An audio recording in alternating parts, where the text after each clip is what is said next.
Hey Peyton, nice to see you again on this beautiful day. And this time with a quote by Lao Tzu, where he once said, "Simplicity, patience, compassion. These three are your greatest treasures." Peyton, how can you relate to simplicity, patience, and compassion being treasures for you?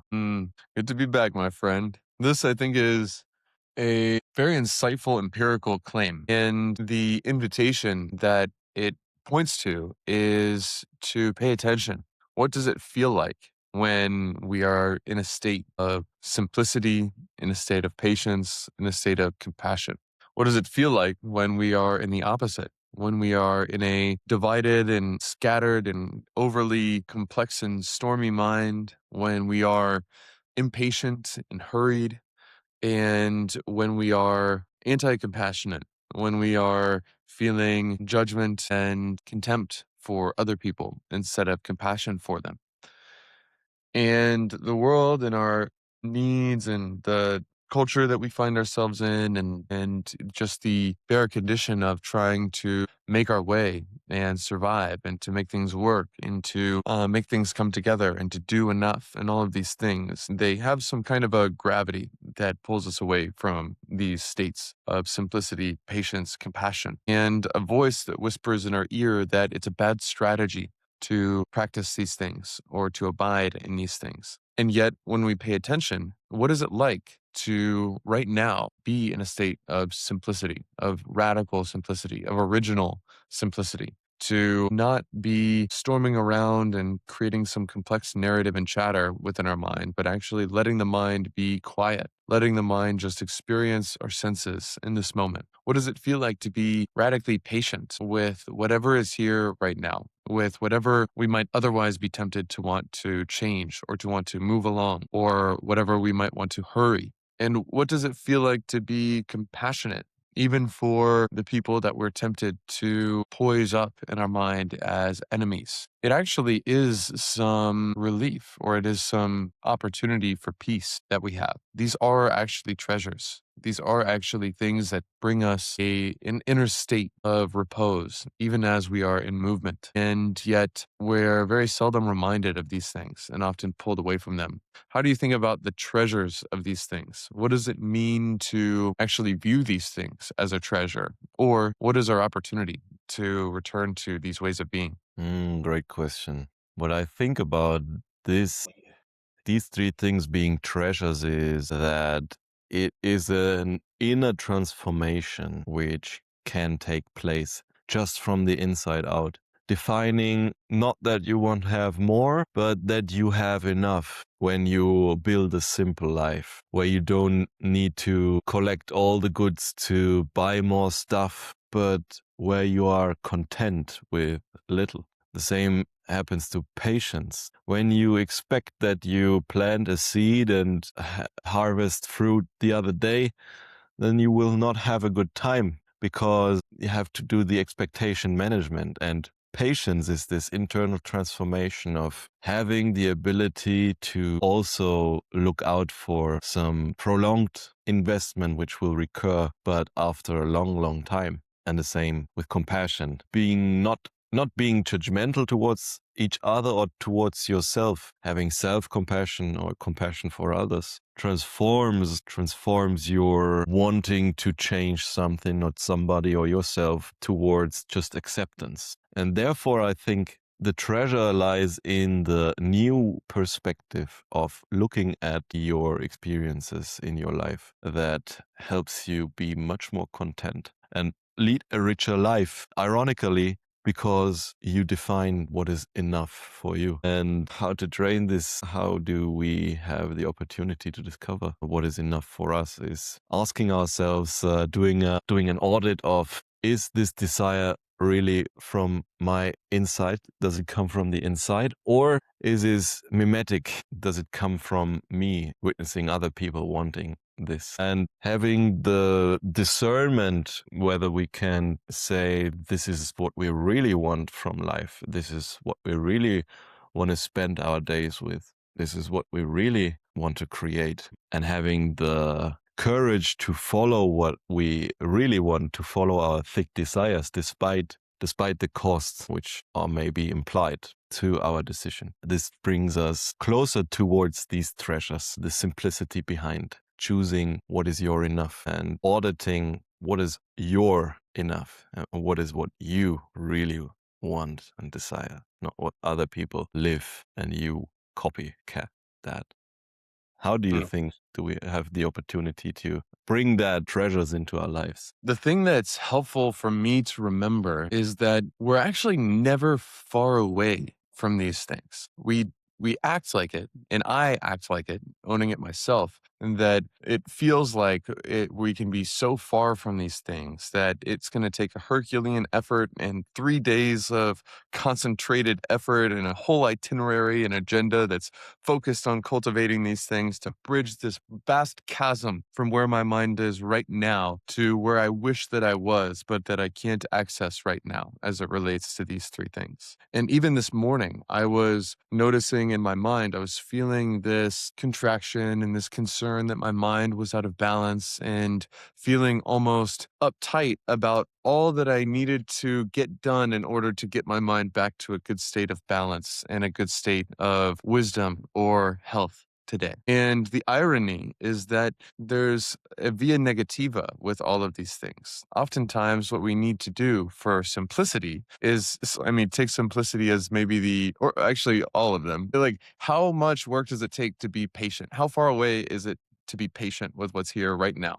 How far away is it to just be simple right now? Simplicity is something we can discover and re-uncover right here, right now, before we do anything. It's actually our doing, chopping up of reality that cuts away simplicity or that divides up simplicity. And that Mm. wholeness is primordial. Wholeness is something that is intrinsic to our very nature when we cease to divide ourselves from it. And so just recognizing that where is simplicity? It's never on the other side of some vast journey of making ourselves simple. It actually is here prior to our unsimpling of everything. There is a wholeness that is intrinsic to our awareness, our consciousness, our light.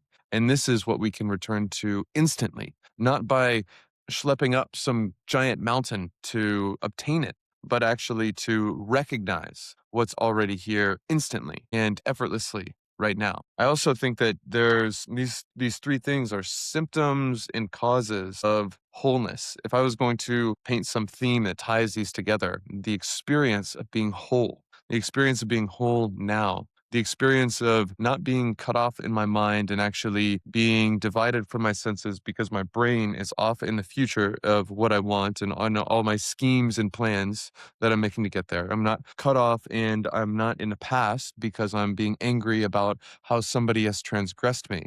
But actually these three things are all found together when we are totally here now, when we totally give ourselves to this moment, whatever it contains, whatever the flavor is of our state, whatever our energetic flavor even is. This is available together and they can kind of come as a package. The other thing with compassion and its availability that's helpful to remember is that it actually is a totally valid way of looking at our greatest frustrations with the movements of others in this life. So take any example of somebody that's transgressed you, somebody that has done something wrong that you would not have done in the same shoes, and that you have judgments about their character and the way that they moved against you in some way. Maybe somebody has attacked you unprovoked. Maybe somebody has stolen from you or betrayed you when you placed your trust in them in a way that you're certain you wouldn't have done, even if you were in their shoes and all of this. And maybe that's true. Maybe they did something, and it is. And maybe they did something very wrong that you wouldn't have done and that did cause harm and that was not moral and sustainable or aligned with good values. This all might be true. But in that very reality, and there's no need to deny it and say that it wasn't bad. There's no need to cover it up with a falsehood and say that it wasn't harmful. It very well might have been. It very well was. Yet at the same time, in that very same reality, with the very same open-eyed at the truth, even acknowledging all of this bad, even acknowledging the wrongfulness or the missing of the mark, it is equally valid, it is equally true to recognize in that same situation that, to quote a pithy or trite saying, hurt people hurt people. Mhm. And that somebody that is acting from a place of great pain is the one that is likely to do the worst things. The people that are in the greatest feelings of fear are the ones likely to aggress other people because of that fear, because of that insecurity that they have. The people with the greatest narcissism are the ones that are the most insecure on the inside.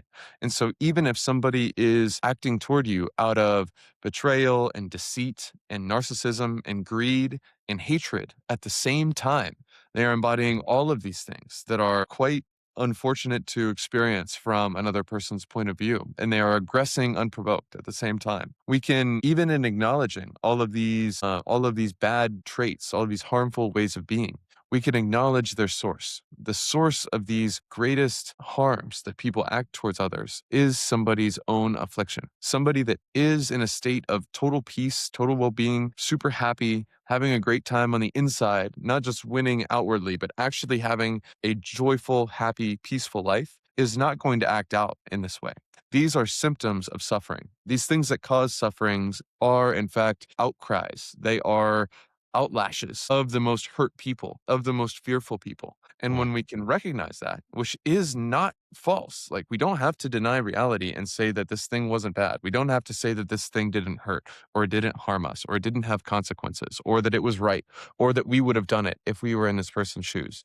We don't have to deny any part of reality. But it is a totally true, valid part of reality that somebody that is mentally healthy doesn't do these things. And somebody that is suffering does these things. And so when we recognize that these are coming out of this person's suffering, that this person was once a child, that this person on the inside is fearful and contracted and terrified and angry and hurt like a child, then we can have a better holistic view that actually encompasses more of reality and sees the pain that is within these harmful actions of other people. And in that fuller recognition and sight of the truth, in that fuller wholeness of our comprehension of the entire dynamic and reality at play, we can have a greater perspective that can allow for this compassion. And in that compassion, if we pay attention, we are not weakened by it. We are not diminished by having this compassion. And actually, this letting go of this hot coal of anger that we're gripping in our hand, this is an opportunity for our own well being and healing. In the end, when we release our anger or our hatred or our blame or our judgment of another person, it is truly our own heart that we are releasing. It is truly an opportunity for our own peace, our own well being, our own healing, our own return to wholeness that we are allowing. This truly is a treasure for us if we can see the movements of others with compassion, especially those that we are tempted to have the most contempt for and the least compassion for. This practice is so good for us, and yet it is so counterintuitive to return to this movement. And inevitably we will, well, I can't speak for everybody. Inevitably, I struggle with this sometimes. And when I struggle with it the most, when it's the hardest for me, this is when I need it the most, actually. Mm. How do you think Same. about this practice of compassion? And how does compassion enable simplicity and patience? Great points you brought up. Especially the compassion gives you the strength of not being hurt by hurt people because you gain back the perspective of they don't want to hurt you. Actually, they just throwing punches in the air because they are hurt. And this gives you the power to not accept like arrows pointing at your direction, not accept the pain which comes through words. Sticks and stones can hurt your bones, but words cannot because you have the compassion now.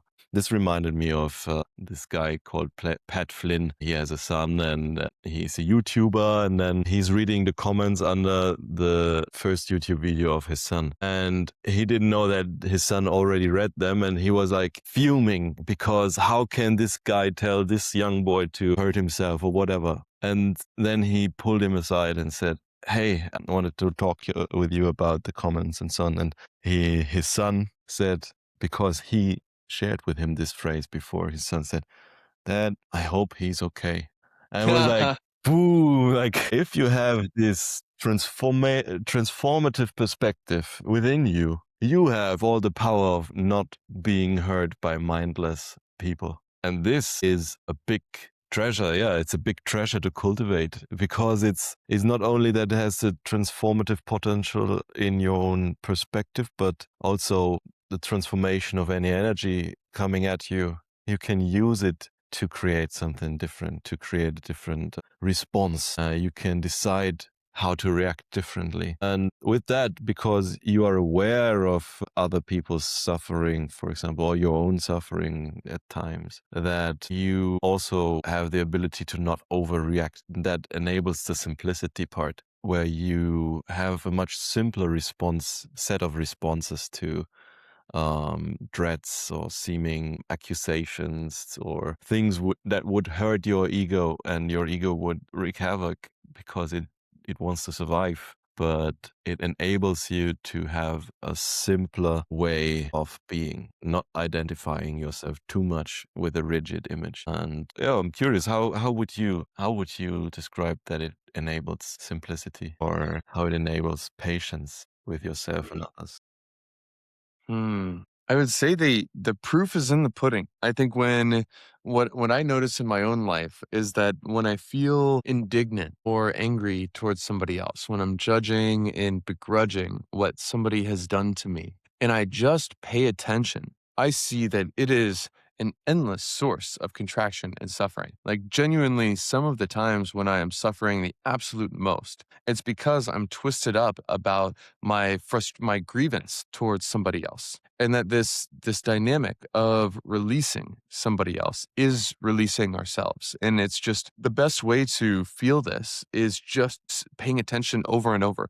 What does it feel like to be super twisted up in our anger towards somebody else? It is some of the worst suffering we can possibly have, is when we're caught up in our anger and our hatred and our vortex of negative projected emotion toward another. It actually also causes us, ironically, to have the most judgment and anger and hatred toward ourselves when we practice this toward another.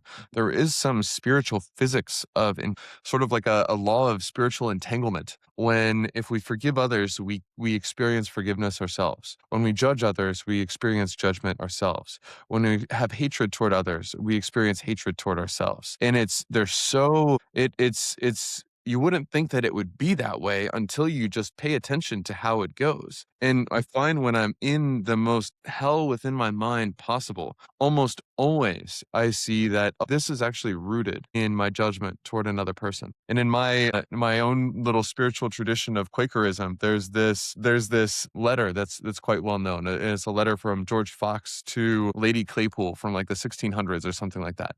And she was suffering tremendously. And he didn't even know what was going on with her. He was in a different city, and they were acquainted, but he wanted to write something helpful. He knew that she was like bedridden because she was suffering so much. And without even knowing the context, one of the things that he's emphasizing is let go and forgive other people. And this dynamic that, like, if you see somebody is incredibly suffering, you almost can just guess correctly nearly 100% of the time that some part of them is caught up in their judgments. And I think that in my own experience, I see for me, I find the most inspiration, although almost all spiritual traditions talk about this dynamic. It's not something that's unique. Like it is a universal truth of human psychology and spirituality.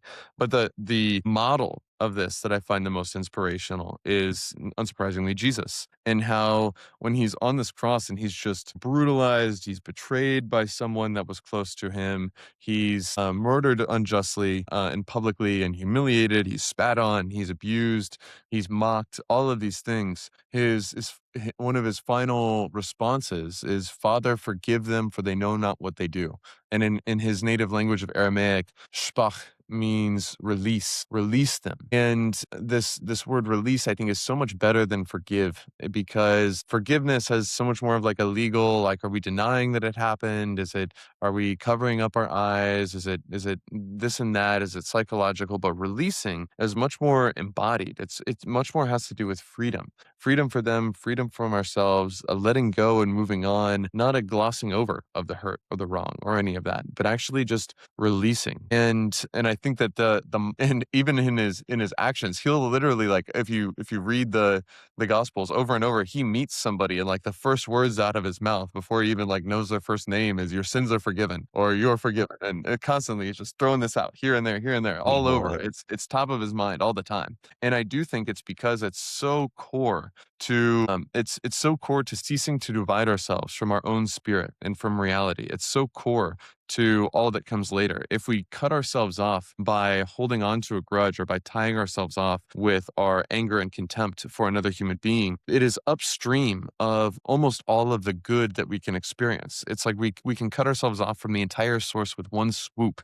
if we carry and hold on to contempt for other people. If we have a mouthful of poison because we're trying to wait for a time to spit it at somebody, and meanwhile we swallow bit by bit this poison into our own system. This is an empirical reality that just it holds up so consistently and so emphatically, even though it's so counterintuitive to us, even though our temptations pull us in completely the opposite. And so to have this compassion, to have this simplicity and patience, one thing that I think is important is to not take anything personally. This is somebody's actions toward us. For example, Judas's betrayal of Jesus was much more about Judas than it was about Jesus, actually, in terms of what was going on in his mind. There's this ability to recognize that somebody's actions toward us does reflect on them and their own moral character. It affects them. And we don't have to pick this up for ourselves. We don't have to make this about us when it's not actually coming from us. And in doing so, we can allow the opportunity of all these other good things of health, well-being, simplicity, patience, and a wholeness, and then an alignment with reality becomes possible because we have not chopped it off and severed our connection with reality with our own contempt for others. How do you think about this? Any final thoughts, intentions, connections that spring to mind for you? The Last Supper, the image of the Last Supper came to mind, and the ambiguity between a kiss signaling that this is the guy they were looking for versus what a kiss usually signals. So this is what just came to mind. Yeah. And yes, it's a greater compassion, capability to have compassion towards others and not take anything personally gives you back the power regardless of what happens around you. And that is important, to be rooted in oneself, in your own strength, in your own power, and step back into if you lose it. That's definitely an intention I have for the coming week, to step into my power and decide for myself how I not take anything personally, whatever happens. Because it's much more about the other people suffering, than it is about them judging my character. Yeah. Yeah. My intentions are, one, to remember that simplicity and patience are already here, that I don't have to go accomplish some great mission in order to obtain and find these things that are so far away from me that there's no way that I could glimpse them right now. They're already here to just taste. My finger just needs to go like this, and I can touch it, even if it's just for a moment. The other is to have this compassion for others as well as for myself at the same time, to just see this whole comedy tragedy of the human experience that encompasses all of these interactions and these positive and negative experiences, these hopes and these pains, from a bird's eye view of compassion and kind of tenderness toward myself and others in the ways that all things interact, to have compassion for my own hurt and also the hurt of others in the ways that others have hurt me, and to feel this in my heart, really feel it, not just think about it, but to sink into it sometimes all at once, and to remember that simplicity, patience, and compassion are truly treasures. And this moment when I can spend it ruminating or when I can spend it abiding is a small momentary opportunity to really feel these treasures, to experience these treasures, to experience wholeness, to find repose even within movement. That's my intention for this week, and definitely a good time for me to come back to all of this. I appreciate all you shared, my friend. Really enjoyed the Thank conversation. you. I appreciate you as well, man. Thank you very much. Have a great day, Yes, Peyton. you too. See you on the next one. See you soon. Bye. Bye.